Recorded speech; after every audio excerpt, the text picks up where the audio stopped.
নমস্কার, সানন্দা নিউজে আপনাদের প্রত্যেককে স্বাগত জানাই। আমি সুদীপ্ত আপনাদের সঙ্গে। চোখ রাখবো আজকের বেশ কিছু গুরুত্বপূর্ণ সংবাদে।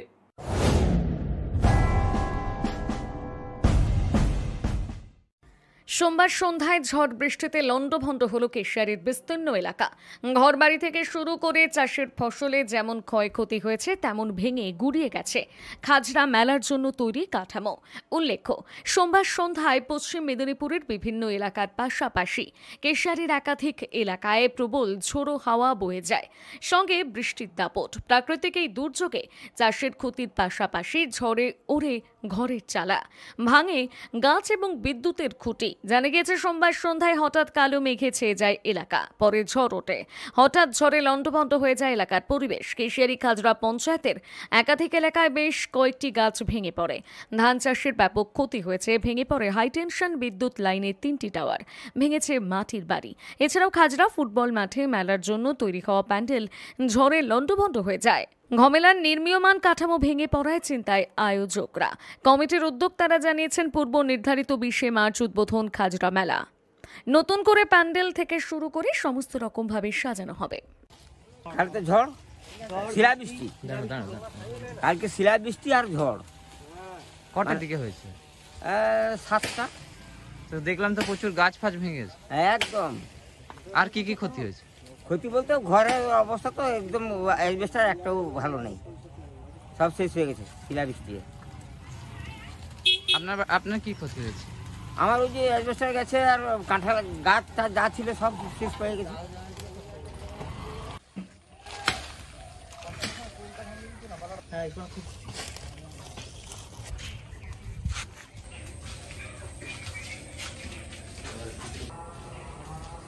এই চারা যে গাছ লাগানো হয়েছিল ওই গাছের উপরে পড়ে যে গাছপালা সব একদম তছনছ করে দিয়েছে। এবং সামনে একটি বাঁশঝাড় ছিল, ওই বাঁশঝাড়ে আটকে যাওয়ার জন্য ও পাশের বাড়ি একটা ছিল, বাড়িটাকে যেতে পারেনি। এবং এতে প্রচুর ক্ষতি হয়েছে। যে গাছপালা যে কলম চারা ছিল, ওই কলম চারা প্রচুর একদম নষ্ট করে দিয়েছে, তছনছ করে দিয়েছে।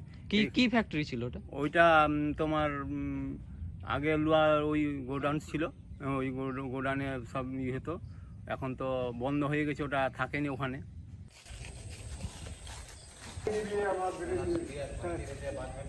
বাঁশঝাড়টার জন্যই বেঁচে গেছে ঘরটা, আমি তো বলি।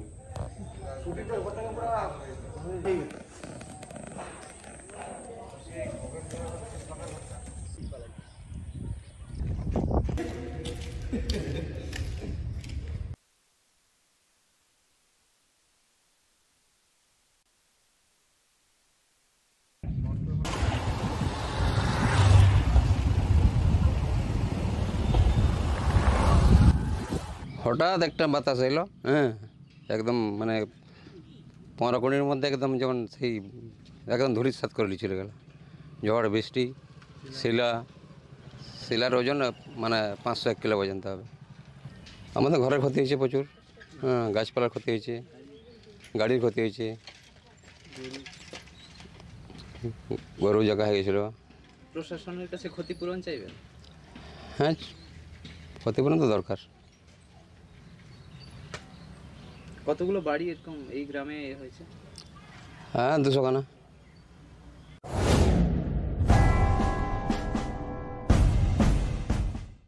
সোমবার সন্ধ্যায় আচমকা ঝড়ে জাতীয় সড়কের ওপর ভাঙল একাধিক গাছ। ঘটনায় তীব্র যানজট সৃষ্টি হল নারায়ণগড় খড়গপুর বালেশ্বর জাতীয় সড়কের ওপর। জানা গিয়েছে, সন্ধ্যায় প্রবল ঝোড়ো হাওয়া বয়ে যায় নারায়ণগড়ের ওপর দিয়ে। ঝড়ের দাপটে 7 নম্বর জাতীয় সড়কের ওপর একাধিক গাছ ভেঙে পড়ে। ঘটনায় তৈরি হয় যানজটের পরিস্থিতি। পরে জাতীয় সড়ক কর্তৃপক্ষ ঘটনাস্থলে পৌঁছে জেসিবি মেশিন দিয়ে গাছ সরানোর ব্যবস্থা করে।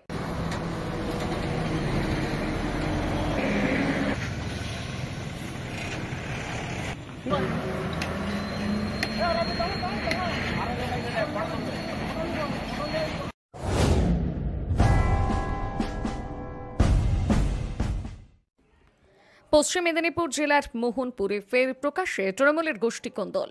বিধায়ক ঘনিষ্ঠ তৃণমূল কর্মীকে তুলে নিয়ে বেধড়ক মারধরের অভিযোগ প্রাক্তন ব্লক তৃণমূল সভাপতির বিরুদ্ধে। গুরুতর আহত অবস্থায় তৃণমূল কর্মী ভর্তি এগরা সুপার স্পেশালিটি হাসপাতালে। অভিযোগ, মঙ্গলবার রাত 8টা নাগাদ পশ্চিম মেদিনীপুর জেলার মোহনপুর বাগদা হাসপাতাল মোড়ে তৃণমূল কর্মী শেখ শফিকুল আলমের উপর আক্রমণ চালায় অপর গোষ্ঠীর তৃণমূল কর্মীরা। তাকে কিল চর ঘুষি মারতে থাকে অন্য গোষ্ঠীর দুষ্কৃতীরা। গুরুতর আহত অবস্থায় মাটিতে লুটিয়ে পড়েন শফিকুল আলম। স্থানীয়রা দেখতে পেয়ে উদ্ধার করে মোহনপুর হাসপাতালে নিয়ে যায়।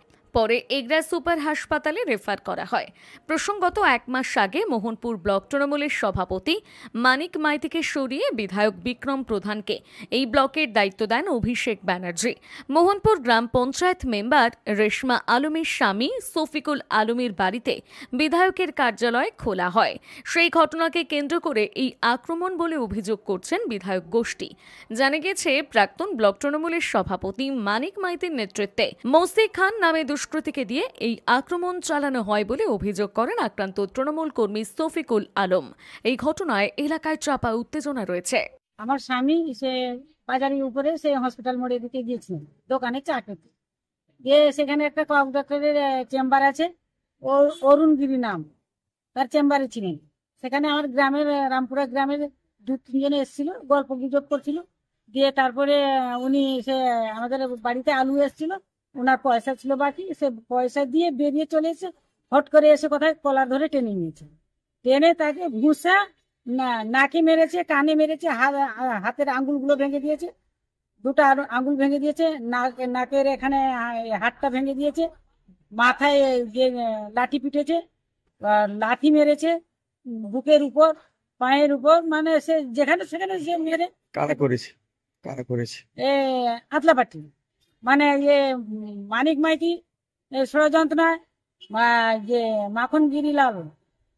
মাখনলাল গিরি তার ষড়যন্ত্র, তপন প্রধান ষড়যন্ত্রনাতে এই কাজটা হয়েছে। কেন না, এই যে মানিক বাবু প্রথম যে ছিলেন যে ব্লক সভাপতি, উনি তো এখন হয়ে গেছে, সাসপেন্ড হয়ে গেছে, চেঞ্জ হয়ে গেছে। সে চেঞ্জ হয়ে গেছে, উনার রাগ, হ্যাঁ, তারা দল যাকে দল ভালো পাবে তার কাছে দল যাবে। তো আমরা তো কিছু করিনি, আমাদের একটু বাইরে নিচে 1 মিনিট পরে কল করব। আমি তো সেই এক পার্টি করি, আজ তো 40 বছর আমার স্বামী সেই এক পার্টি করছেন। আমার স্বামী সেই 40 বছর এক পার্টি করছেন আজ পর্যন্ত। ওনার উপরে কেন রাগ তোমাদের? কারা করেছে? তৃণমূলের লোক। হ্যাঁ, তৃণমূল। আপনার স্বামীও তৃণমূল? তৃণমূল। শফিকুল আলম বসছিল সেখানে, আমার কাকু হয় সম্পর্কে, সেখানে চা দোকানে বসছিলাম, কথা বলে গেছি, ব্যাংকে গেছিলাম। ব্যাংক থেকে ঘুরে এসে আমার দরকার সেরে আমি বাড়িতে গেছি। বাড়ি থেকে বাইকটা রেখে আমি সাইকেল নিয়ে আবার মন্দির কাছে গেছি। মন্দির কাছে খবর পেয়ে পেলাম যে মারধর হয়েছে। কারা মারধর করেছে? এই মানিক মাইতির টিমের লোক মাত্রা থেকে। আপনারা কোন দল করেন? আমরা এই টিএমসি করি। মানিক মাইতি বর্তমানে কি পদে আছেন? এখন কোনো পদে নেই। উনি কোন দল করেন? সেই টিএমসি করতো, ব্লক সভাপতি ছিল এখন। প্রাক্তন ব্লক সভাপতি ছিলেন? হ্যাঁ, এখন কোনো পদে নেই। আপনার নাম? আমার নাম সুবল সাহু, রামপুরা বাড়ি। খবরটা কালকে রাত 10টার দিকে আমার কাছে এসেছেন। যিনি আক্রান্ত হয়েছেন তার স্ত্রী আমাদের তৃণমূল কংগ্রেসের নির্বাচিত সদস্য রামপুরা বুথ থেকে। ব্যক্তিগত আক্রমণটা যথেষ্ট নিন্দনীয়। আমি চাই অবিলম্বে পুলিশ প্রশাসন দুষ্কৃতিকারীদের খুঁজে বের করুক, তার কঠোর সাজা হোক। এবং বিধায়ক কার্যালয় হয়েছে বলে আমার কিন্তু জানা নেই। আমাদের একটা দলীয় পার্টি অফিস আছে, সেখানেই আমাদের নেতা কর্মীরা বসেন প্রত্যেক দিন। বিধায়ক কার্যালয় হয়েছে বলে তো আমার জানা নেই, আমাকে কেউ জানায় উনি। সবাই তৃণমূল কংগ্রেস করে। এখানে গোষ্ঠীদ্বন্দ্বে, মোহনপুর ব্লকে গোষ্ঠীদ্বন্দ্ব বলে কিছু নেই। আমরা সবাই তৃণমূল কংগ্রেস কর্মী। আমি আবার বলছি যে আক্রমণ যারা করে ব্যক্তিগতভাবে তারা দুষ্কৃতিকারী। পুলিশ প্রশাসন অবিলম্বে তাদের চিহ্নিত করুক, তাদের কঠোর সাজা হোক।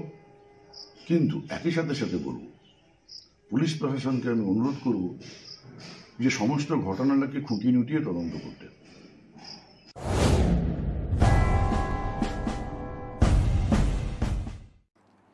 রয়েছে আরো বেশ কিছু খবর, ফিরছি একটি বিজ্ঞাপন বিরতির পর। চোখ রাখুন সানন্দা নিউজে। আচার্য প্রলয় চক্রবর্তী, যিনি সম্পূর্ণ বিজ্ঞানভিত্তিক পদ্ধতিতে বিচার বিশ্লেষণ এবং প্রতিকার করেন। পদ্ধতিগুলি হল গোষ্ঠী বিচার, সংখ্যাতত্ত্ব, বাস্তুবিচার, হোরারি, আধুনিক ট্যারট কার্ড, হস্তরেখা ও ফেংশুই। পৌরোহিত্য বিশারদ, কম্পিউটারাইজড গোষ্ঠী তৈরি করেন। চেম্বার প্রতি বুধবার বেলদাতে, কেশিয়ারি মোড়, শ্যাম হোমিও হলের নিকট, সকাল 10টা থেকে বিকেল 5টা এবং সোমবার ও শুক্রবার ঠাকুরচক বাসস্ট্যান্ডে বিকেল 3টে থেকে রাত্রি 8টা পর্যন্ত। এছাড়া বাড়িতেও চেম্বার করেন ঠাকুরচক হাই স্কুলের নিকট প্রত্যহ সকাল 9টা থেকে 11টা পর্যন্ত এবং বিকেল 3টে থেকে সন্ধে 6টা পর্যন্ত। এছাড়া প্রতি ইংরেজি মাসের প্রথম ও শেষ সপ্তাহে রবিবার সকাল 11টা থেকে 5টা পর্যন্ত জুনবলদা 9 নম্বর অঞ্চল অফিসের নিকট চম্পা স্টুডিও দ্বিতলে। কেশিয়ারি আপ্যায়ন লজ প্রতি ইংরেজি মাসের প্রথম ও শেষ সপ্তাহে শনিবার। PMS mobile and appliances, proprietor Subhajit Maiti, Keshiary bus stand থেকে খড়গপুর যাওয়ার রাস্তায় 50 মিটার দূরত্বে, বাম দিকে তিরুপতি মেডিকেলের ঠিক আগে ও ম্যাজিক টাচ বিউটি পার্লারের ঠিক নিচে।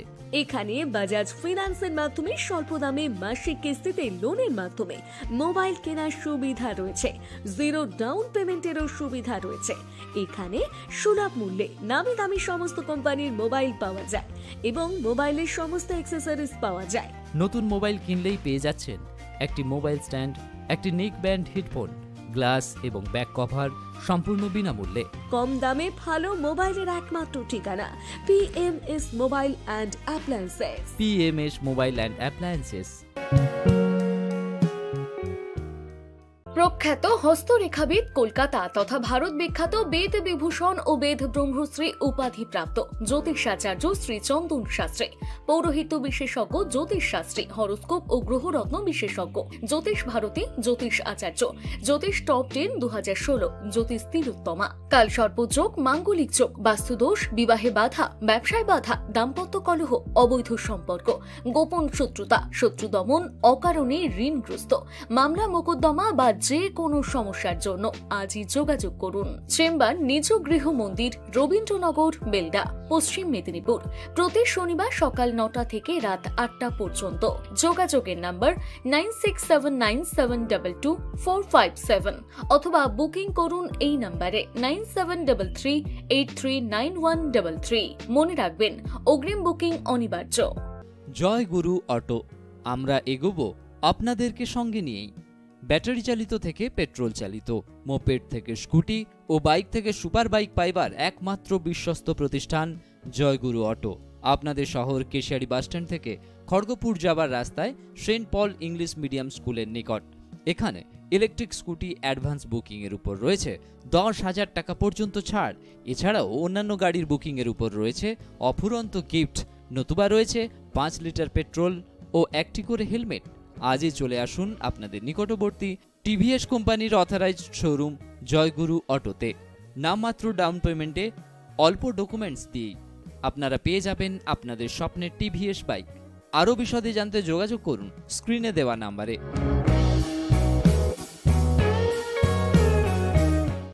ফিরে এলাম বিরতির পর, চোখ রাখবো পরবর্তী সংবাদে।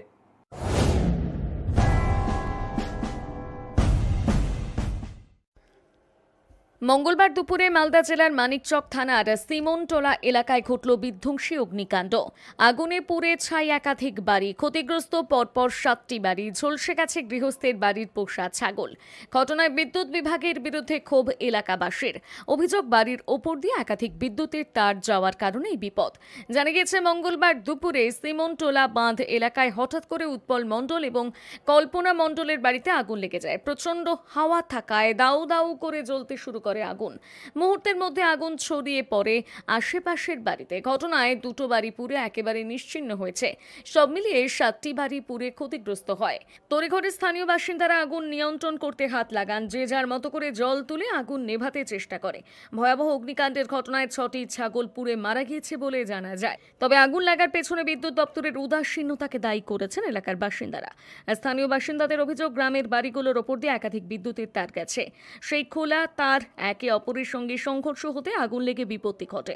গ্রামবাসীরা আগুন নেভানোর পর এলাকায় দমকলের একটি ইঞ্জিন পৌঁছয়।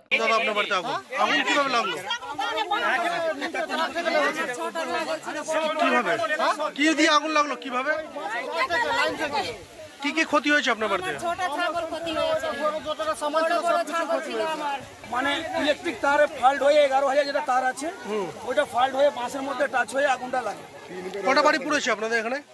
এখানে দুটো বাড়ি পুরোপুরি সম্পূর্ণ পুড়ে গেছে, 4-5টা বাড়িতে আগুন ছিটিয়েছে।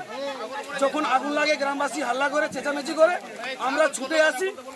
গ্রামবাসী সবাই বৃদ্ধ বয়স্ক জওয়ান মহিলা সবাই একত্রিতভাবে বালতি নিয়ে পুকুর থেকে কল থেকে জল নিয়ে নিয়ন্ত্রণ করার চেষ্টা করছে। এখন কি অবস্থা? আমি মালদা ফায়ার ব্রিগেডকেও জানিয়েছি, ওনারা বলছে আমরা আসছি, তোমরা যেরকম পারো নিয়ন্ত্রণ করার চেষ্টা করো। মানিকচক থানাকেও জানিয়েছি। আমি ধন্যবাদ জানাই মানিকচক থানার পুলিশ বিভাগকে, ওনারা সাথে সাথে এসছেন আর আমাদের সাথে সহযোগিতা করেছেন।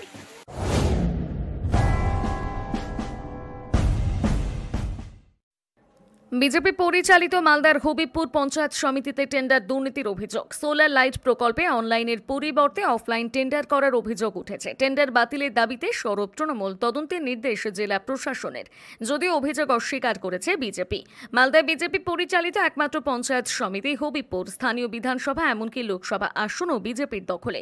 গোটা রাজ্যে তৃণমূলের দুর্নীতি নিয়ে যখন সরব বিজেপি, তখন মালদায় বিজেপি পরিচালিত পঞ্চায়েত সমিতিতে টেন্ডার দুর্নীতির অভিযোগ উঠল। পঞ্চদশ অর্থ কমিশনের টাকায় 25 লক্ষ টাকা খরচে 28টি সোলার লাইট বসানোর কাজে টেন্ডার করা হয় গত 29 জানুয়ারি। সরকারি যে কোনো কাজের অর্থমূল্য 1 লক্ষ টাকার বেশি হলেই টেন্ডার বা অনলাইন টেন্ডার করা বাধ্যতামূলক, কিন্তু এক্ষেত্রে সরকারি নিয়মকে বুড়ো আঙুল দেখিয়ে অফলাইন টেন্ডার করা হয়েছে বলছে অভিযোগ। শুধু তাই নয়, বিরোধী পঞ্চায়েত সমিতির সদস্যদের এলাকায় কোনো কাজের বরাদ দেওয়া হয়নি বলে অভিযোগ। নিজেদের ঘনিষ্ঠ ঠিকাদারি সংস্থাকে পাইয়ে দেওয়া হয়েছে কাজ। এরপরই ব্লক প্রশাসন ও জেলা প্রশাসনের দ্বারস্থ হয়ে টেন্ডার বাতিলের দাবি করেছে তৃণমূল। যদিও বিজেপির পাল্টা দাবি, টেন্ডার প্রক্রিয়া করেছেন বিডিও, যিনি রাজ্যের নিয়ন্ত্রণাধীন আধিকারিক। এখানে পঞ্চায়েত সমিতির সভাপতির ভূমিকা নেই। আসলে ভুয়ো অভিযোগ তুলে পঞ্চায়েত সমিতিকে বিকল করার চেষ্টা হচ্ছে বলে পাল্টা দাবি করেছে বিজেপি। এই পরিস্থিতিতে গোটা ঘটনা তদন্তের নির্দেশ দিয়েছে জেলা প্রশাসন। জানা গিয়েছে হবিবপুরের বিডিও এবং জেলা পঞ্চায়েত ও গ্রামোন্নয়ন আধিকারিককে ঘটনা খতিয়ে দেখতে বলা হয়েছে। প্রয়োজনে ব্যবস্থা নেওয়া হবে বলে জানিয়েছে প্রশাসন। বিডিও স্যারের কাছে আসছিলাম আজকে কিছু জানার জন্য। আমরা গত 13 তারিখে বিডিও স্যারকে একটা কমপ্লেন জানিয়েছিলাম।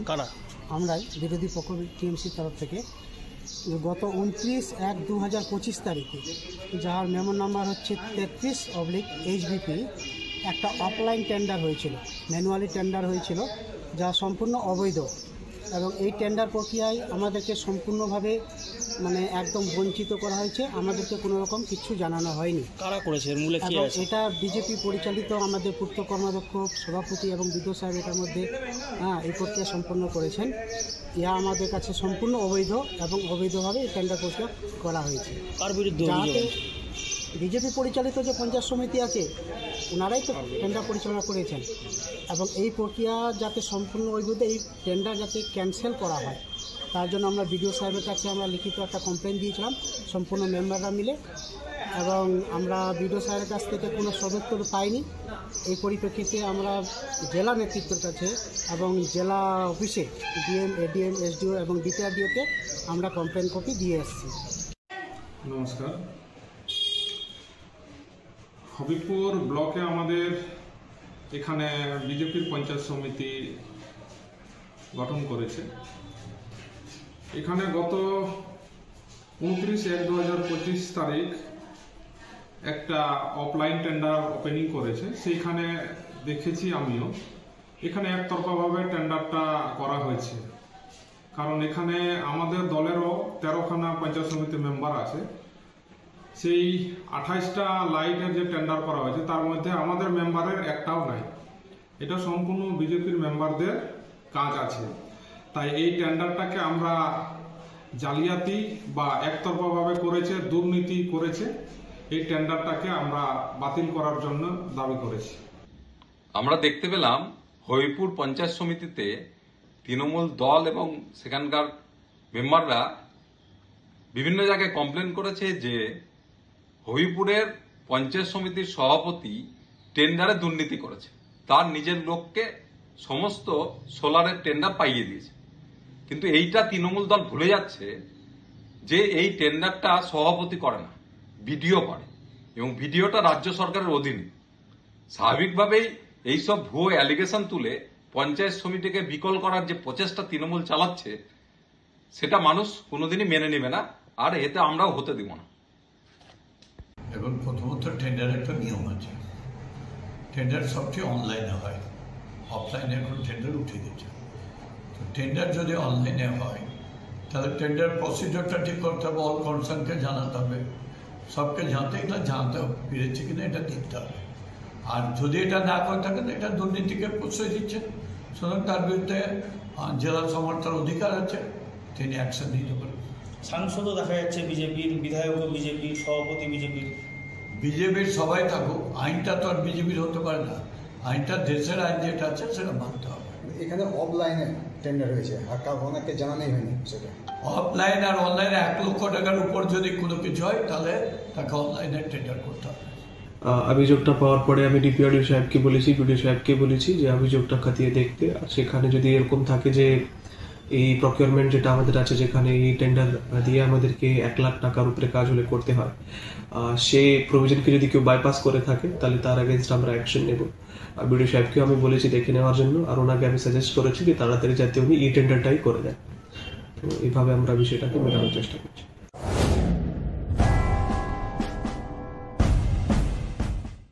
ভয়াবহ অগ্নিকাণ্ডে পূর্ণ এক শ্রমিকের 3টি ঘর সহ যাবতীয় জিনিসপত্র। সোমবার রাতের ঘটনাকে কেন্দ্র করে উত্তেজনা ছড়িয়ে পড়ে মালদার মানিকচকের নূরপুর খুমরি এলাকায়। জানা গিয়েছে এদিন রাত 8টা নাগাদ হঠাৎ করে মোহাম্মদ সাহেদুলের বাড়িতে আগুন জ্বলে ওঠে। আগুনের তীব্রতায় 3টি ঘর পুড়ে যায়। ঘরের ভেতরে থাকা জামা কাপড়, আসবাবপত্র, প্রয়োজনীয় নথিপত্র সহ নগদ টাকা পুড়ে যায়। সব মিলিয়ে প্রায় লক্ষাধিক টাকার ক্ষয়ক্ষতি হয়েছে বলে পরিবারের দাবি। অগ্নিকাণ্ডের খবর ছড়িয়ে পড়তে স্থানীয় বাসিন্দারা আগুন নেভানোর কাজে ঝাঁপিয়ে পড়েন। আনুমানিক ঘণ্টাখানেকের প্রচেষ্টায় আগুন নিয়ন্ত্রণে আসে। খবর পেয়ে ঘটনাস্থলে ছুটে যায় মানিকচক থানার বিশাল পুলিশ বাহিনী। এদিকে ক্ষতিগ্রস্ত সাহেদুলের দাবি বৈদ্যুতিক শর্ট সার্কিট থেকে আগুন লাগার ঘটনা ঘটেছে। তো আমি বাড়িতে ছিলাম না, আমি তারাবির নামাজ পড়তে গেছিলাম। তারাবির নামাজ পড়তে যখন গেলাম তো মোটামুটি ওর ভেতটা পড়ে নিয়েছি। ওর পরে এখান থেকে খবর গেল